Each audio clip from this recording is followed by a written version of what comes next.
Bendito es el Señor. Uy. Iba a decir, cuiden esa bocina. Vamos a dar nuestra segunda parte de Deuteronomio 29. Ya Tati oró. Vamos a leer porque tengo 30 diapositivas que sé que no las voy a alcanzar, pero vamos a ver qué hacemos. A alguien que lea, por favor. ¿Tú recuerdas cómo vivíamos en la tierra de Egipto y cómo anduvimos por el territorio de naciones enemigas? Recordemos, perdóname Oscar, recordemos que es Moisés que está hablando con el pueblo. Una técnica de estudio. Si usted deja escapar una pequeña información, se perdió el estudio completo. Así que traten de estar concentrados para que puedan sacarle provecho al estudio. Moisés está hablando y le está diciendo al pueblo esto. ¿Tú recuerdas cómo vivíamos en la tierra de Egipto y cómo anduvíamos por el territorio de naciones enemigas cuando salimos de allí? Tú viste las prácticas detestables de esas naciones y sus ídolos de madera, de piedra, de plata y de oro. Hago este pacto contigo para que nadie, hombre o mujer, clan o tribu, se aparte del Señor nuestro Dios para rendir culto a esos dioses de otras naciones y para que ninguna raíz produzca frutos amargos y venenosos en medio de ti. Nosotros hemos estado hablando reiteradas veces para nosotros poder entender el lenguaje del que escribe.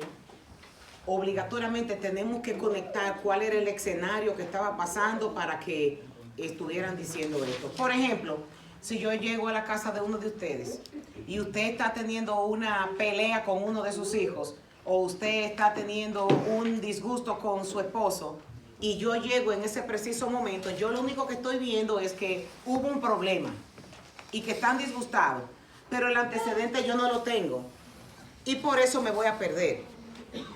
Va a comenzar uno a darme una explicación y va a venir el otro y me va a dar otra explicación. Todo el mundo tratando de convencerme, o las dos partes tratando de convencerme de que tienen razón. Entonces, ¿qué hace un detective para poder llegar al punto de la evidencia, de la verdad, de qué fue lo que pasó? ¿Qué hace? Investiga. Investiga, pregunta y comienza a atar cabos hasta llegar a conclusiones y enfrentar a las personas que están involucradas con la verdad. Si nosotros aquí no entendemos qué está diciendo Moisés, se nos va a entrar por un oído y se nos va a salir por el otro. Porque hay muchísimas escrituras en la Biblia, un porcentaje elevadísimo que tiene que ver con esto, con esta advertencia que Dios está haciendo. Entonces, cuando nosotros nos encontramos en el tiempo de los reyes, en los tiempos de los jueces, nosotros decimos, wow, pero qué duro era el Dios del Antiguo Testamento. Pero no, se nos ha quedado en nuestro disco duro cómo fue que Dios comenzó la historia. Y hacemos a veces unas evaluaciones de un Dios injusto muchas veces, o un Dios muy duro, y un concepto que la gente tiene de que las normas de Dios son muy extremistas, y que Dios se va mucho al extremo para castigar, que por qué Dios no está en un punto medio. Esas son algunas de las reacciones que la gente tiene siendo juez de Dios. Entonces, aquí comienza la historia. Un pueblo que ha estado en el desierto por 40 años. Dios lo quiere preparar mentalmente para que ellos, porque ellos van a tener un estilo de vida completamente distinto. Dios le está haciendo advertencia como lo hacemos nosotros con nuestros hijos. Cuando nuestros hijos ya no dependen de nosotros para ir a la escuela, sino que ya ellos van por su propia cuenta, uno comienza aconsejándolo en esta área, aconsejándolo en esta otra área.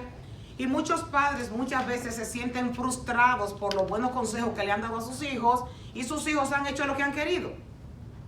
Y muchos padres yo he visto que se han sentido frustrados porque se preguntan cuando los hijos fracasan, ¿en qué fallé?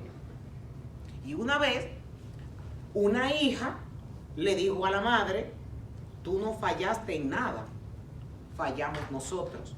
Tú hiciste tu trabajo, nosotros no hicimos caso a lo que tú enseñaste, pero en cuanto dependió de ti, tú hiciste un buen trabajo.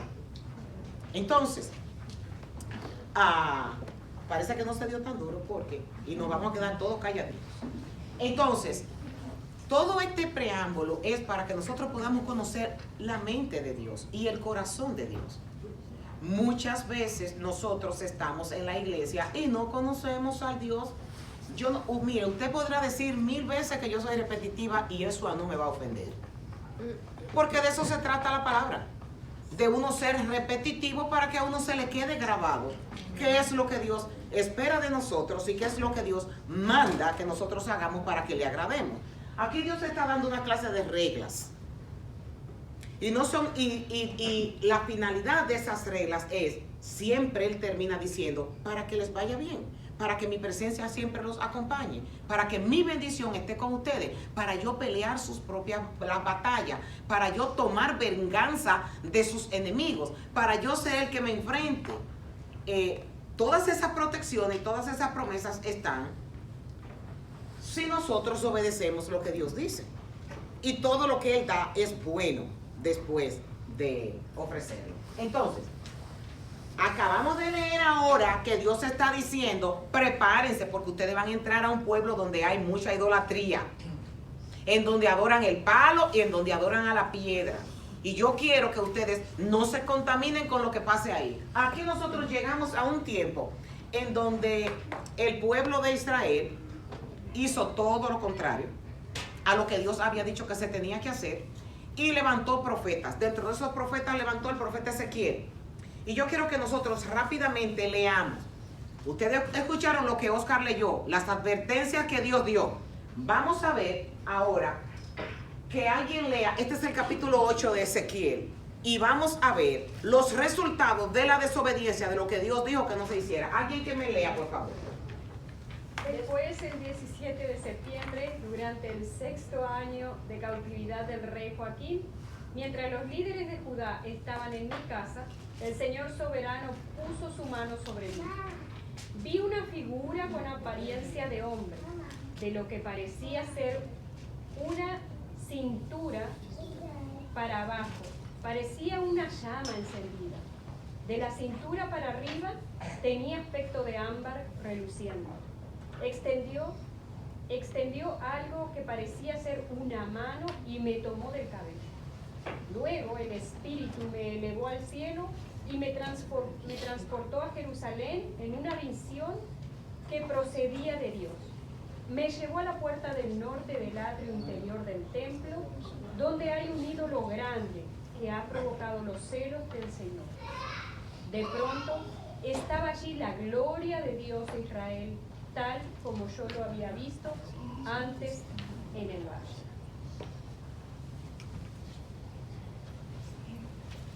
Sí, Andrea. Entonces el Señor me dijo, hijo de hombre, mira hacia el norte. Así que miré hacia el norte y junto a la entrada de la puerta que está Perdóname, cerca. para que no nos desconectemos, eso es una visión que tuvo el profeta Ezequiel. Recuerden, una visión de lo que Dios le estaba mostrando. Ya Ezequiel estaba en Babilonia, exiliado, y Dios le estaba mostrando a Ezequiel lo que estaba pasando en Jerusalén a través de esta visión. Así que miré hacia el norte y junto a la entrada de la puerta que está cerca del altar estaba el ídolo que tanto había provocado los celos del Señor. Hijo de hombre, me dijo, ¿ves lo que hace? ¿Ves los pecados detestables que cometen los israelitas para sacarme del templo? Un momentito, Andrea. Esto es interesantísimo. Donde Dios dice, cuando la iglesia está en pecado, Dios sale. Aunque la iglesia siga operando, Dios se va. Los que están dentro creen que la iglesia sigue funcionando, pero Dios no está. Y una muestra de esto es cómo Dios le está mostrando a Ezequiel que su gloria salió del templo de Jerusalén a causa del pecado que los líderes estaban cometiendo. Y nosotros creemos que la presencia de Dios está siempre en la iglesia. Lo está. Pero si hay pecado, Dios no es compatible con el pecado. Dios es luz y Dios no está donde están las tinieblas, aunque ese sitio se llame lugar de adoración. aquí nosotros vemos una muestra. Y cuando nosotros seguimos leyendo, vamos a darnos cuenta, en el libro de Ezequiel, ahí no, hay una parte en donde dice que los querubines salieron elevados del templo de Jerusalén como muestra de que la gloria de Dios ya se había ido. Sigue, Andrea. Pero ven y verás pecados aún más detestables que estos. Luego me llevó a la puerta del atrio del templo, donde pude ver un hueco en el muro. Me dijo: ahora, hijo de hombre, cava en el muro. Entonces cavé en el muro y hallé una entrada escondida. Entra, me dijo, y mire los pecados perversos y detestables que cometen ahí. Entonces entré y vi las paredes cubiertas con grabados de toda clase de reptiles y criaturas detestables. También vi los diversos ídolos a los que rendían culto el pueblo de Israel. Allí había de pie 70 líderes de Israel, y en el centro estaba Jaazanías, hijo de Safán. Todos tenían en la mano un recipiente para quemar incienso, y de cada recipiente se elevaba una nube de incienso por encima de sus cabezas.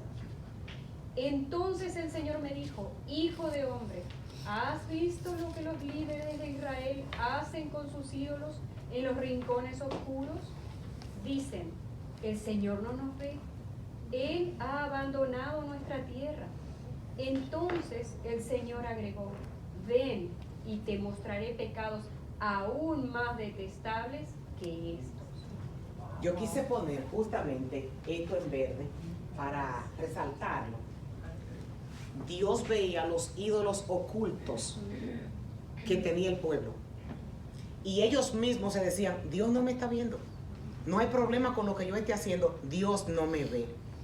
Yo quiero que usted sepa, mi amado hermano, que no es ni siquiera físicamente lo que nosotros hagamos. El salmista dice que aún la palabra no está en la boca, ya Dios la conoce. Yo hablaba con alguien que quiere hacer negocios y yo le preguntaba a esa persona: ¿tú has analizado en el centro de tu corazón cuál es tu intención en hacer negocio? En hacer ese negocio específicamente. Porque déjeme decirle que no hay un defensor más grande que uno mismo para creer que todo lo que uno hace lo hace para bien. Pero uno tiene que convertirse en su verdadero detective para ver si la raíz de las intenciones de lo que nosotros queremos hacer, vemos a Dios en ello. Yo quiero hacer esto por mi estabilidad. Y no está mal que nosotros trabajemos para nuestra estabilidad. Pero hay una línea muy fina a nosotros hacer las cosas para nuestra seguridad antes que nuestra estabilidad, poniendo a Dios como un recurso más en nuestras vidas. Y Dios, esos lugares ocultos que el salmista es bien sabio cuando dice: muéstrame mis pecados ocultos, muéstrame. Porque nosotros nos engañamos a nosotros mismos y discutimos. Pero esto es maravilloso cuando Dios dice: yo conozco esos ídolos que están escondidos en esos rincones.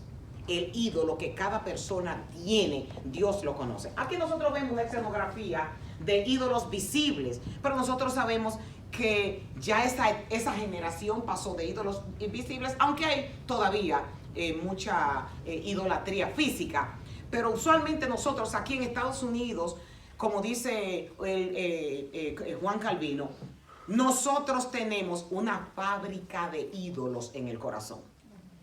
Una fábrica de ídolos que lo creamos nosotros mismos y lo adoramos. Y debemos de andar con un palo en la mano todo el tiempo para matar esa intención que en el corazón hay de levantar ídolos para nosotros. Y la pregunta que siempre debemos de hacernos es: ¿cuál realmente es la intención de yo querer hacer esto? ¿A dónde yo quiero llegar? Yo no voy a tener frenos, camino y camino y camino y no me siento satisfecho nunca, sino que siempre quiero más y quiero más y quiero más. ¿Hasta qué momento yo me voy a detener a decir, como el apóstol Pablo dice, que él ha aprendido a estar contento con lo que él tenía, porque para él era suficiente techo y sustento? No es que nosotros tengamos una vida porque también eso entra dentro del pecado.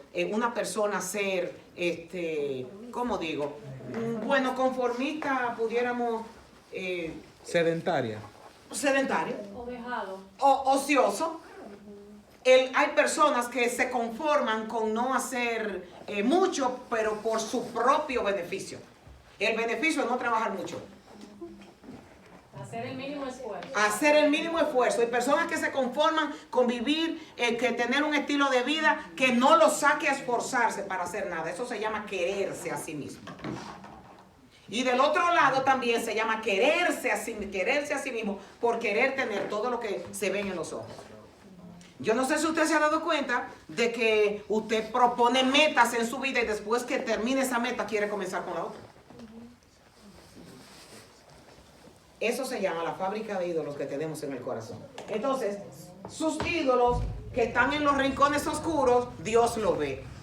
Vamos a terminar con qué sigue viendo Ezequiel en esa visión. Dice Clary que si eso es malo, querer algo, lograrlo y después querer otra cosa. Yo pienso que depende, ¿verdad? Cuál sea la intención. Mira qué es lo que pasa. El tú querer prosperar no es malo. Lo que es malo es en qué está cimentado tu deseo de prosperar. ¿Entiendes? El pecado viene siendo... es lo que yo te digo, que es algo que dentro de la misma, y te puedes, wow, pero qué mujer más trabajadora, pero qué mujer que le gusta echar para adelante. No está mal eso, pero nunca debe de chocar con lo que tiene que ver con Dios, nunca. Cuando tú ves que una agenda tuya choca con la agenda de Dios, hay problemas. Ya ahí hay problemas. ¿Es que Dios sabe? Sí, yo sé que sabe. Cuando me lo dicen a mí, yo me quedo callada porque Dios sabe. Por supuesto que sí, que sabe cuál es la intención que tiene cada persona. Ricardo tenía la mano levantada. No, eso mismo que usted dijo, es que hay que ver qué estás sacrificando de lo que te mantiene en una relación con Dios para tener lo que estás buscando. Pero lo más importante aquí para nosotros debería ser que estamos sacrificando, que nos está alejando de Dios por lo que queremos. Mira, hay cosas, por ejemplo, que se sacrifican. Hijos que no ven a sus padres o no ven a su madre por estar produciendo. Número 1. Se pierden la niñez, se pierden la adolescencia. Cuando ya son grandes, quieren venir a tratarlos con las respuestas que se le debió de dar al niño, pero ya se le pasó la etapa.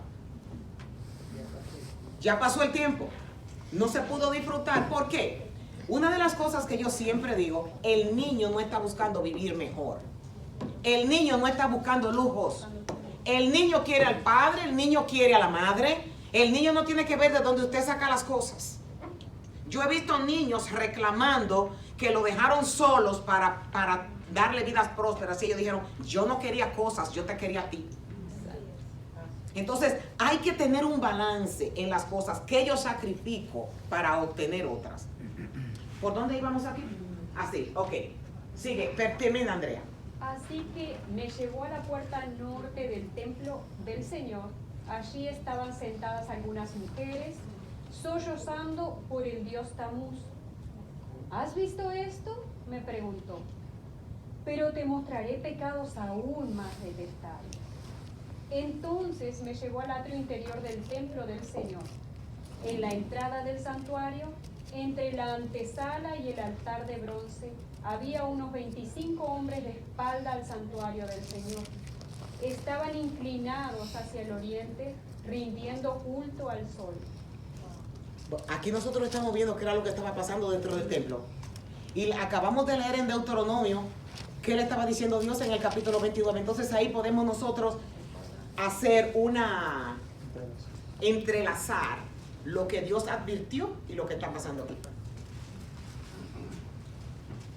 ¿Ves esto, hijo de hombre?, me preguntó. ¿No le importa nada al pueblo de Judá cometer estos pecados detestables con los cuales llevan a la nación a la violencia y se burlan de mí y provocan mi enojo? Por lo tanto, responderé con furia. No les tendré compasión ni les perdonaré la vida, y por más que clamen por misericordia, no los escucharé. Ustedes dirán, wow, pero qué duro fue Dios. ¿Usted sabe cuánto tiempo duró Dios dándole oportunidad a ellos? 40 años a través del profeta Jeremías. 40 años advirtiéndole, vuélvanse a mí, hagan esto, hagan el otro. 40 años. Y el pueblo quería hacer lo que quería. Cuando Dios viene a actuar es, como dice el apóstol Pedro, que Dios es paciente para con nosotros. No queriendo que nadie se pierda, sino que nosotros procedamos al arrepentimiento. Pero no es que Dios tiene una mano floja, no es que Dios tiene una mano ligera. Esa parte a mí me encanta cómo está escrito en el griego. Que lo que dice es, cuando dice que Dios es paciente, lo que dice, Dios está reteniendo su ira con paciencia para que puedan arrepentirse. Entonces miren esto. Todo esto es de esos tiempos. Esta le llaman Samiramis, que después de esto le cambiaron el nombre. Esa misma diosa la pasaron a los egipcios, se lo llevaron a los sirios, todos ellos con esa misma actitud. Y esto que está aquí es una representación de María con Jesús. La misma representación. Esto es para que nosotros veamos que la mente del hombre es la misma. Que lo único que cambian son las generaciones. Pero la mentalidad, el corazón del hombre sigue siendo el mismo, idólatra. Esto es, miren esta Isis y Horus. Esto lo encontramos en Isaías 31:3, donde el profeta, no lo vamos a leer, usted si quiere lo anota, donde el profeta Isaías está dando sentencia a los egipcios. Porque todavía al día de hoy usted va a Egipto y estudia la mitología egipcia y usted se va a encontrar con que el panorama viene de Horus. Pero miren la estatua como es, la madre con el niño. Aquí nosotros encontramos María con el niño en sus brazos, Semirami con el niño Tamuz y Isis en los brazos con Horus. Y estamos hablando de miles de años antes de Cristo. Miles de años antes de Cristo. Y es lo mismo. Y uno dice, pero Dios mío. Y es que la humanidad no aprende del pasado. Quieren estar sometidos a una idolatría porque el hombre lo que quiere es lo que ve. Es por eso que la Biblia enfatiza tanto en la fe, solamente creer por la fe y ser salvo por la fe. Es lo único que Dios demanda. Bien, aquí nosotros vemos en Levítico 18:21 también la misma escena con el dios Moloch, donde dice, no permitas que ninguno de tus hijos sea ofrecido como sacrificio a Moloch, pues no debes traer vergüenza al nombre de tu Dios. Yo soy el Señor. Ahora, nosotros vemos aquí un escenario donde se llevaban los niños a unos hornos de fuego sacrificándolos. Hasta el rey Manasés nosotros vemos que sacrificó sus hijos para él poder tener más poder. Llevaban los niños y los sacrificaban al dios Moloch y lo hacían para tener prosperidad. Y nosotros ahora no se lo entregamos a Moloch, pero hay un Moloch que está viviendo ahora, que es el dinero. Y nos vamos tras el dinero, tras el trabajo, dejamos a los muchachos solos, le damos la responsabilidad al internet, le damos la responsabilidad a los medios de comunicación y se lo estamos entregando a Moloch. Ese es el Moloch de este tiempo. Y lo grande del caso, que yo no tengo ningún problema si se enojan conmigo, es que cuando yo veo a un muchacho que no suelta el teléfono, yo estoy cansada de decirle a los padres que tienen que cooperar con la iglesia, que en la iglesia vienen a durar 2 horas a la semana. Y se pasan la semana entera en la casa, los muchachos con los celulares, que los vuelven idiotas, con unos celulares y con unas tecnologías y unos teléfonos que no se lo merecen porque no lo trabajaron para tener. Ni tienen la capacidad para manejar el celular tampoco. Ni la Hay una responsabilidad. psiquiatra española, una psiquiatra pediatra, y ella claramente dice que el cerebro del niño se le distorsiona porque la información de un celular no está apta para su cerebro. Entonces, cuando ¿qué le regalaron? Un teléfono de $1,000 y pico. ¿Cómo tú vas a hacer eso? Tú le estás poniendo a tu hijo una bomba de tiempo en la mano. Yo me crié y yo estoy saludable. Yo no tuve celulares cuando yo estaba pequeña. Yo no tuve problemas con eso. Ahora hay un problema, por si le pasa algo y que los tiempos no son iguales. El problema le llega a su casa inmediatamente desde que usted le da celular a los muchachos. Inmediatamente. Es más, para los muchachos es tan delicado y tan apreciado. No, todos los muchachitos hoy, no tengo problemas con ustedes. Si ustedes quieren, tenemos una reunión más tarde. Todos los muchachitos hoy, ¿cuál es el castigo que los padres le dan? Quitarle el celular. ¿Por qué?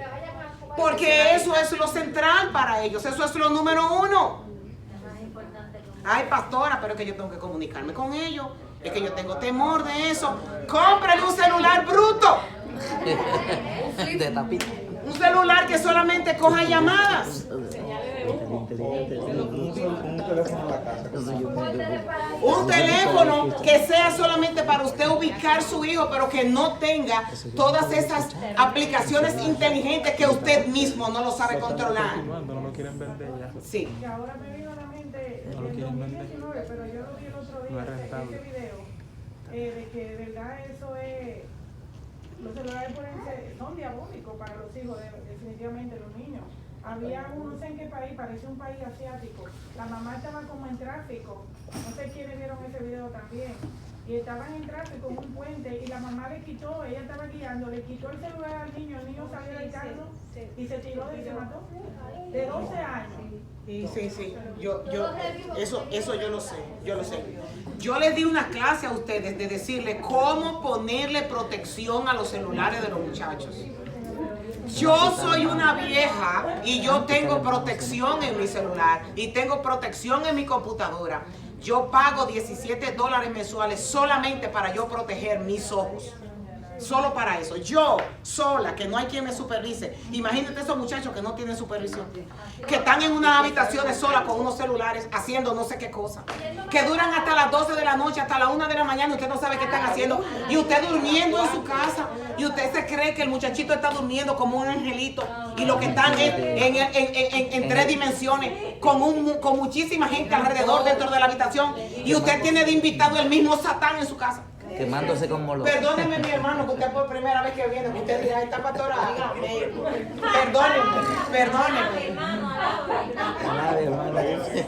perdóneme, mi hija, pero yo tengo que enseñar cómo ustedes les vaya bien. Cómo les vaya bien. Pastora, tiene una pregunta. Sí, mi hijo. ¿Quién es el dios Moloch? El dios Moloch era un dios en la antigüedad.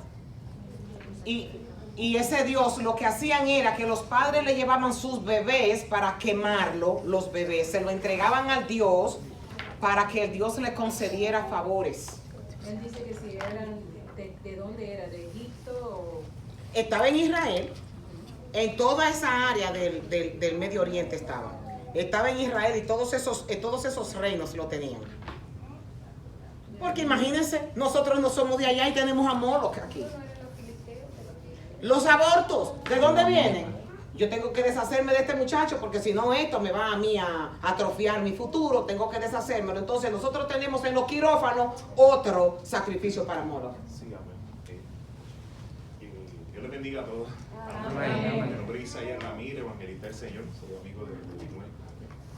El diccionario Nelson, Moloch, a la hermana que preguntó, es una deidad nacional de los amonitas, cuyo culto tal vez se basaba en el sacrificio de hombres, pero especialmente de niños. Amén. Sí. Yo les había dicho que es cuando, por ejemplo, en el valle de Hinoa, que está en Israel, que se le llama también el valle del infierno, y tiene ese nombre precisamente, eso está ahí. Y le llamaban el Valle de la Basura. Cuando el Señor Jesucristo habla, y habla de la puerta de la basura para entrar en la ciudad vieja de Jerusalén, era el lugar en donde se hacían los sacrificios. Y se dice que los sacerdotes cogían muchas trompetas para que no se escucharan los gritos de los niños cuando los niños eran sacrificados.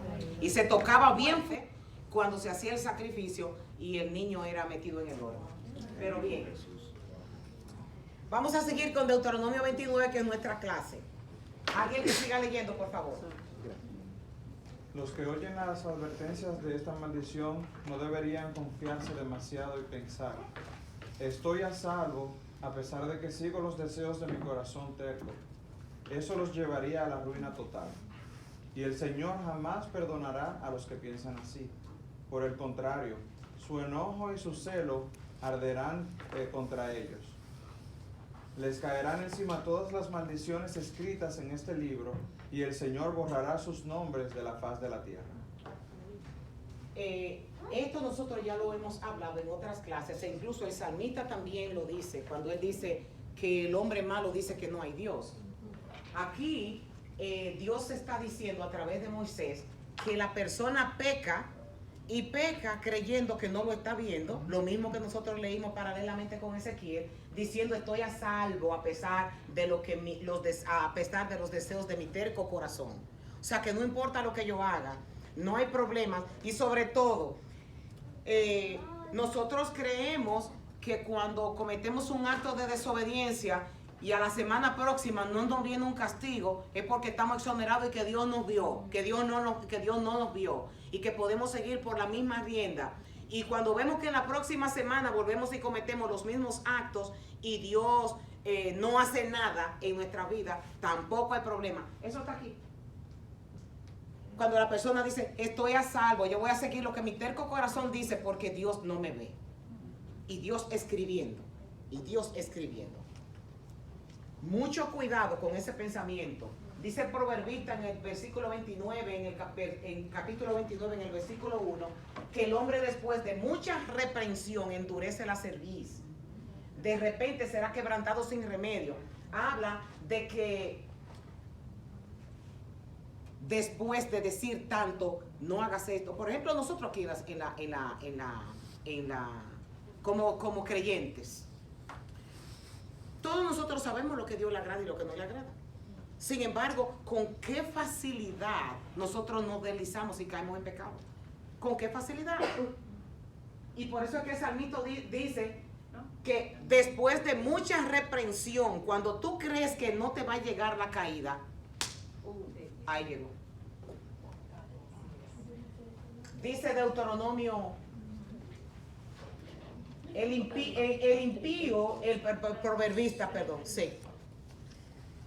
Lo que yo iba a decir es que no es, quizá nosotros pensamos que no es que Dios no nos ve, sino que Dios nos perdona, que somos tercos también, y seguimos haciendo y que no nos pasa nada porque, no, Dios es muy bueno y ya me perdonó. Sí. Y voy a seguir haciendo esto porque Él me va a perdonar. Pero eso es más pecado aún, porque eso se llama tentar a Dios. Eso se llama tentar a Dios. Entonces, dice que el impío en la altivez de su rostro no busca a Dios. Eso es en el Salmo 10. Y todo su pensamiento es precisamente ese. No hay Dios, no hay problema, yo puedo hacer todo lo que haga. Hace muchísimo tiempo que dijeron que Él iba a venir y no pasa nada. El hombre está en pecado. Esta es una nación que está depravada totalmente y no pasa nada. Mira, cada vez está más próspera. Todo ese pensamiento le puede entrar a un hombre que quiere tener una autopista para pecar. Han mentido acerca del Señor, dice Jeremías. Eso era la gente en los tiempos de Jeremías. Han mentido acerca del Señor, dijeron. Él no existe. Ninguna calamidad vendrá sobre nosotros y no veremos ni espada ni hambre. Esa es la mentalidad del hombre que peca deliberadamente diciendo que Dios no va a hacer nada. Y que no hay problema con lo que nosotros hagamos. Y que está bien, yo estoy pecando ahora, pero un día de esto yo me arrepiento y mientras tanto yo sigo haciendo lo que estoy haciendo. El mismo Jeremías 17:27 dice, pero si no me escucháis en cuanto a santificar el día de reposo y traéis cargas y entréis por las puertas de Jerusalén el día de reposo, entonces yo prenderé fuego a sus puertas que consumirá los palacios de Jerusalén y no se apagarán. Pero como quiera no creyeron. No creyeron. Los peligros del futuro. Los hombres y mujeres de toda generación que imaginan que se saldrán con la suya pecando deliberadamente han olvidado 3 puntos.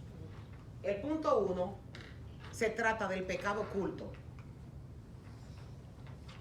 Nos engañamos a nosotros mismos. Dice 1 de Juan capítulo 1 versículo 8. ¿Qué dice? ¿Qué dice 1 de Juan capítulo 1? Que el hombre que dice que no peca es mentiroso y ha hecho a Dios mentiroso también, porque todo el hombre peca. Eso, Juan lo que está diciendo con esto es, tú lo que tienes que investigar qué es lo que tú estás haciendo que está cubriéndote a ti mismo. Tú lo que tienes que investigar cuál es el pecado que tú estás acariciando, que tú estás abrazando y que crees que estás bien y no lo estás. Que tú no eres ningún santo. Y todo lo contrario, una de mis teorías es, y grábesela bien ustedes, es el que dice que está bien está mal. Totalmente mal. Porque el que conoce de Dios y conoce la Biblia se da cuenta de lo mal que está. Y lo que necesita de Dios. Y lo poco que ha hecho y lo miserable que es. Y cuánto le falla a Dios y cuánto necesita para seguir sometiéndose a Dios. Pero el que se está defendiendo diciendo, no, porque yo estoy bien, porque yo estoy yendo a la iglesia, porque yo estoy haciendo esto, porque yo estoy... Está más mal que el que está pecando. Porque usted está adjudicándose un mérito que es como el siervo. El siervo tiene que hacer su trabajo y punto. Usted está haciendo su trabajo y punto. Y no tiene ni paga ni recompensa por eso. Por lo pronto está mal su calificativo. El segundo punto es que el pecado oculto afecta a otros. Y eso nosotros lo encontramos en Josué, en el capítulo 7, en el versículo 19. Alguien que me lo lea, por favor.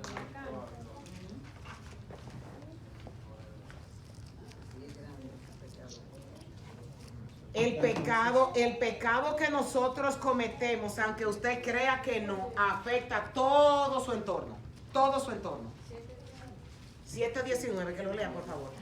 Entonces Josué lo interpeló: Hijo mío, honra y alaba al Señor, Dios de Israel. Cuéntame lo que has hecho, no me ocultes nada. Eso fue Acán. Acán, para los que no conocen esa historia, Dios los mandó a pelear al ejército comandado por Josué y dijo que no tocaran nada de lo que había ahí. Acán cogió unos lingotes, cogió unos mantos babilónicos y lo escondió. Y después tuvieron que ir a otra guerra. Y cuando fueron a esa guerra, murieron unos 36 hombres. Y lloraron porque perdieron. Y entonces ahí Josué entró en pánico porque dijo, si este pueblo siendo tan pequeño nos derrotó a nosotros, eso se va a regar por toda la comarca y van a decir que ya Dios no está con nosotros. Y Dios le dijo, investiga que hay uno que pecó ahí. ¿Qué pasó con Jonás? Cuando también quiso huir de Nínive. Estaban pagando las consecuencias, lo que le habían dado a él la oportunidad de que se montara en el barco. Se iban a ahogarse todos. Aquí hay alguien, pero aquí hay alguien que tiene problemas. Que la cosa está funcionando mal. Cuando mis hijos estaban pequeños una vez, había un problema por este, y había problema por otro, y había problema por el otro. Y digo, aquí tiene que hablar todo el mundo lo que están haciendo. Porque esto no es posible que esto esté sucediendo aquí en esta casa. Que todo el mundo tenga problemas. Dime Juan, ¿qué es lo que tú estás haciendo? Estoy hablando mucha mentira, mami. Dime Eddie, ¿qué tú estás haciendo? Y todo el mundo comenzó a confesar que estaban haciendo. ¿Tú te acuerdas, Lina, de eso, verdad? ¿Ah? También, ¿tú te acuerdas? ¿Y qué tuvimos que hacer? Toda mi familia se tuvo que poner de rodillas y pedirle perdón al Señor por lo que estaba pasando en mi casa, pero todo el mundo tuvo que confesar que era lo que estaban haciendo afuera, que yo no veía, pero que las cosas yo sabía que algo estaba pasando en mi casa, que no era bien. Si confesamos nuestro pecado, Él es fiel y justo para perdonarnos. El problema está cuando nos quedamos así mismo pelladitos. Es que el pecado oculto daña tu entorno y Dios te da oportunidad para que tú te arrepientas. Pasó par de páginas. Oh, sorry. Pastora. No, era para acá que la pasé. Ok. La tercera es, el pecado oculto ofende a Dios. Jeremías 16, 17. El pecado oculto ofende a Dios. Aunque ese no hay ni que buscar casi el versículo bíblico para apoyar esta teoría, porque realmente el pecado ofende a Dios. Pero si lo tiene, léalo rapidito. ¿Lo tiene, Manuel? ¿Y tú, Oscar? Léelo. No me seas tú por espanto, pues mi refugio eres tú en el día malo. Ese es Jeremías 16. 16. 17. Porque mis ojos están sobre todos sus caminos, los cuales no se me ocultan, ni su maldad se esconde de la presencia de mis ojos. Dios lo ve todo. Dios lo ve todo. Es más, yo acostumbro a orarle a Dios por cosas que yo ni he hecho ni he dicho. No, la pensé. Y me voy de rodillas y le pido perdón y le digo, mi pensamiento, Señor, fue perverso porque hice juicio sobre esto. No lo hablé con nadie, solamente lo pensé. Pero ese es el nido donde se gesta todo. Después que se gestó aquí, bajó aquí y subió aquí. Exacto, entonces, como Dios conoce mi pensamiento, ¿cómo tú comienzas a ver tu maldad? Inmediatamente tú lo pensaste, mira, Señor, perdóname, qué perversa fui, porque mi pensamiento fue este. Señor, perdóname porque yo deseé esto. Señor, perdóname porque tuve un concepto equivocado de esto. Pelear esa batalla que nadie la sabe, solamente Dios, porque Él conoce nuestros pensamientos. Entonces ahí tenemos nosotros que comenzar a trabajar, ahí en ese pensamiento. Ustedes no se imaginan las veces que yo he tenido que pasar crisis espirituales peleando con algo aquí, que no se lo he dicho a nadie, ni lo he hablado con nadie, ni le he hecho sentir a nadie, pero yo sé que a Dios no le agrada. Y tengo que poner el ejemplo conmigo, porque yo también soy una creyente, que estoy en camino a santificación, y paso mis luchas, y me caigo, pero yo sé que mi refugio es el Dios de Jacob, y yo me levanto, y levanto mis brazos, y lo sácame de aquí, Señor.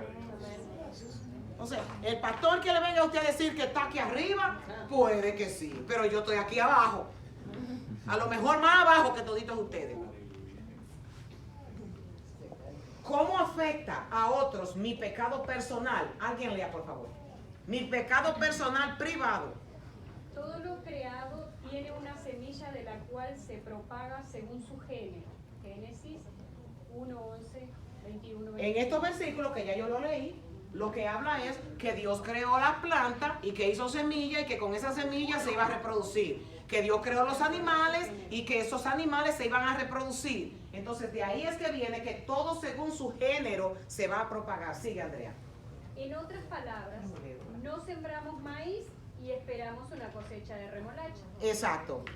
No puedes sembrar pecado, incluso en privado, y no esperes cegar una cosecha de consecuencias. Esto significa que lo que te rodean pueden ser bendecidos o heridos por la asociación contigo. Y las decisiones y acciones que haces, tanto en privado como en público. Bien, por ejemplo, nosotros hablando de las maldiciones, tocamos el tema de que aunque las maldiciones no son de generación en generación, el pecado sí afecta a tu próxima generación. ¿De qué manera? Un hombre vago que pierde todo lo que ha conseguido, ¿quién va a pagar las consecuencias de que se pierda todo en la casa? Los hijos. Un hombre adicto que todo lo que le entra de su trabajo se lo gasta en su vicio, ¿quién va a pagar las consecuencias de esa adicción? Un hombre jugador que se gasta todo el dinero en un casino, ¿quién va a pagar las consecuencias? Los hijos que van a heredar pobreza. Entonces se están heredando una maldición a consecuencia del pecado. Hablamos claro respecto a eso. Yo creo que ustedes están claros con eso, ¿verdad? Sí. Ok, la Biblia nos dice que vuestros pecados los alcanzarán. Las familias, los amigos, las congregaciones y las comunidades en general cristianas son dañadas. En la iglesia hay un chisme, se afectó a todo el mundo. Ahí está todo el mundo involucrado. No fue conmigo, pero tú supiste lo que pasó. No fue conmigo. Entonces, lo hizo esa persona. Yo estoy... yo no cometí el pecado que cometió esa persona. Perdónenme, lo que pasa es que ustedes son los que están de frente. Ni modo que yo haga así. Ese pecado afectó tanto que le afectó a ella y me afectó a mí con el chisme, que es un pecado diferente a aquel. Y comienza ese pecado. Viene Oscar y puede que se no. Es una ramificación que hay completamente. Si esa cangrena no se para, si no se corta esa pierna, si no se corta ese brazo, si no se corta esa lengua, usted puede estar completamente seguro de que eso va a afectar la iglesia completa. Ok, otro principio a considerar para relacionar esto es este mismo mandato del Señor Jesucristo en Mateo en el capítulo del 6 al 18, cuando Él dice, alguien que lo lea. Mas tú cuando ores, entra en tu aposento y cerrada la puerta, ora a tu Padre que está en secreto, y tu Padre que ve en los secretos te recompensará en público. Ok, perdona, aquí nosotros estamos viendo que el Señor Jesucristo dice que hagamos algo nosotros solitos, que nadie nos vea. Nadie nos está viendo. Estamos solitos en una habitación. Y Cristo dice que si nosotros hacemos eso en secreto, que nadie nos ve, Dios nos escucha. Sigue leyendo, Gary. Para no mostrarle a los hombres que ayunan, sino a tu Padre que está en secreto. Y tu Padre que te ve en los secretos te recompensará en público. Eso significa que no hay nada oculto para Dios. Hasta las oraciones Dios dice que la hagamos en privado y que el Padre la va a escuchar. Totalmente la va a escuchar. Y la ayuda monetaria que nosotros damos, yo le digo la verdad a ustedes. Usted da $100. No es que nosotros damos para que Dios nos dé, pero usted da $100 y dice que Dios devuelve hasta 7 veces. Ok. Cuando usted da $100 y usted coge una trompeta para avisarle a todo el mundo, nada más dio 100 y se le quedaron ahí. ¿Sabe por qué? Porque usted quería gloria de hombre y va a tener gloria de hombres. Ahora, si usted da los $100 y se queda callado y solamente su Padre Celestial lo sabe, espere 600 que le van a llegar. Sí, pero la actitud también tiene mucho que ver. Tiene que ser una actitud santa, de dar con un corazón compasivo, no con un corazón negociante. Yo lo doy con alegría. Y con alegría también. Ok, cuando nosotros razonamos a partir de las Escrituras, somos capaces de ver aquí un principio que puede ser aplicado tanto positivo como negativamente. Lo que hacemos en secreto, Dios recompensará abiertamente. Si nosotros oramos y ayunamos como para el Señor, seremos recompensados. Así, es lógico pensar que pecamos en secreto, debemos también ser recompensados abiertamente por nuestras acciones. Eso significa que cuando usted sea descubierta, no se sienta ofendida ni se sienta mal. Porque la Biblia dice claramente que lo que usted hace en secreto en público va a ser evidenciado. Si cuando usted da, usted es recompensado. Si cuando usted da en privado, la Biblia dice que usted es recompensado en público, pues cuando usted peque en privado también usted va a ser difamado en público. No espere otra cosa porque eso es bíblico. Entonces, en cualquier caso, Dios ve y conoce el pecado, y sea público o privado, y no deja de que ningún pecado quede impune. Nada, nada, nada quedará oculto debajo del sol. Nada. El autoengaño es una característica del pecado oculto. Esos son unos temas que nosotros pudiéramos durar la clase entera solamente hablando del autoengaño, de nosotros decir que estamos bien y de nosotros estarnos defendiendo todo el tiempo. ¿Usted sabía que lo mejor que uno puede hacer es quedarse callado? Que lo más sabio que hay es eso. No, nosotros no dejamos que termine el otro para dar explicaciones de que nosotros estamos bien. ¿Alguien me lea, por favor? El autoengaño como característica del pecado oculto.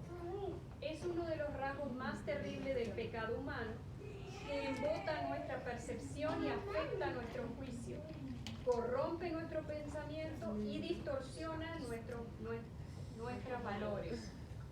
El pecado se nos presenta bajo un atractivo disfraz. No captamos su verdadero horror. Liberamos nuestro punto de vista profesando librarnos de tradiciones obsoletas y meras conversaciones sociales. En lugar de escuchar lo que nos dice Dios en su palabra, escuchamos los dictados cambiantes y vacilantes de nuestras mentes y los juicios de otros. Vamos a poner a Cristo como nuestro ejemplo para nosotros poder tomar decisiones, para nosotros poder evaluar el pecado. Por ejemplo, cuando nosotros decimos algo, la pregunta que deberíamos de hacerlo, ¿Jesús diría algo así? ¿Saldría de Jesús lo que sale de mi boca?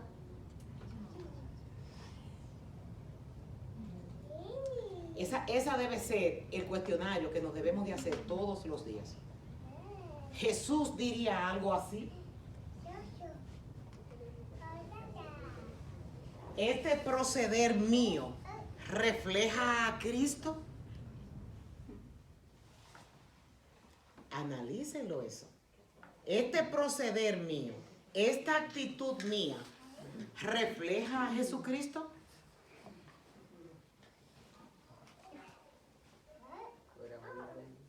¿Está fundada en las Escrituras esto que yo estoy haciendo?